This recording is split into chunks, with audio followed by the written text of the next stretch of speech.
Hi, my name is Lainey, and this is my motivation presentation. Motivation is the desire to act in service of a goal. It's important to the setting and achieving our goals, and it belongs to the Gestalt School of Psychology.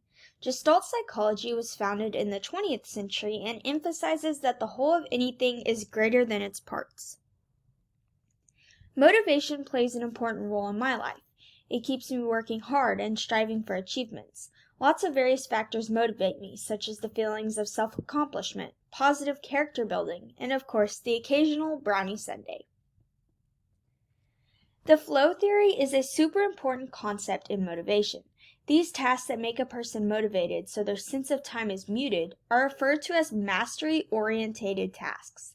For example, if you're reading a good book or binging a Netflix series, your sense of time collapses because you're motivated in what you're doing. This state is when students are most effective when doing their work. Researching the history and development theories was very interesting. Descartes was the person that ultimately provided the first great theory of motivation for philosophers.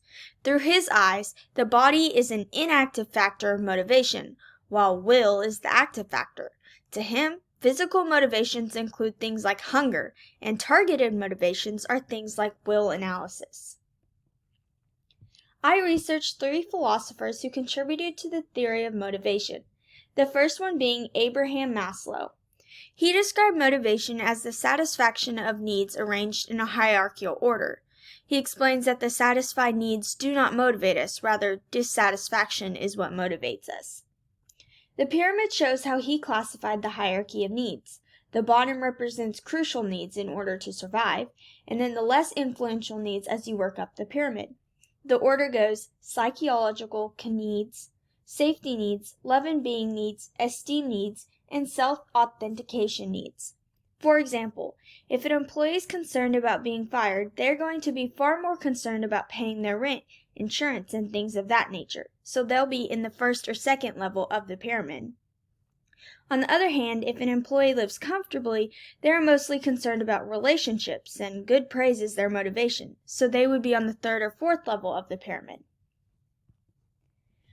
Moving on to Alfurter's ERG theory. The ERG theory takes Maslow's theory, but contracts it by saying that many needs can motivate a person at once, rather than at one time.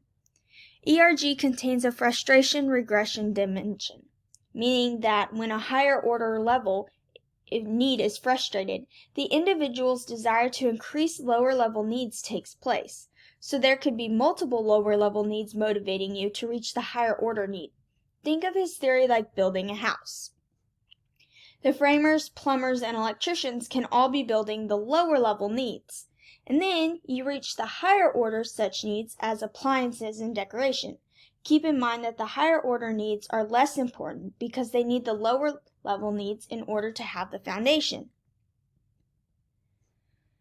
McClelland's theory of human motivation states that every person has one of 3 driving motivators, those being achievement, power, and affiliation, and these motivators are not inherent, rather we develop them through our culture and experiences. This theory is often used in the business workplace for employers to try to get their employees motivated and perform well in the workplace. Motivation definitely plays a vital role in my life, and I enjoyed researching this topic. Thank you.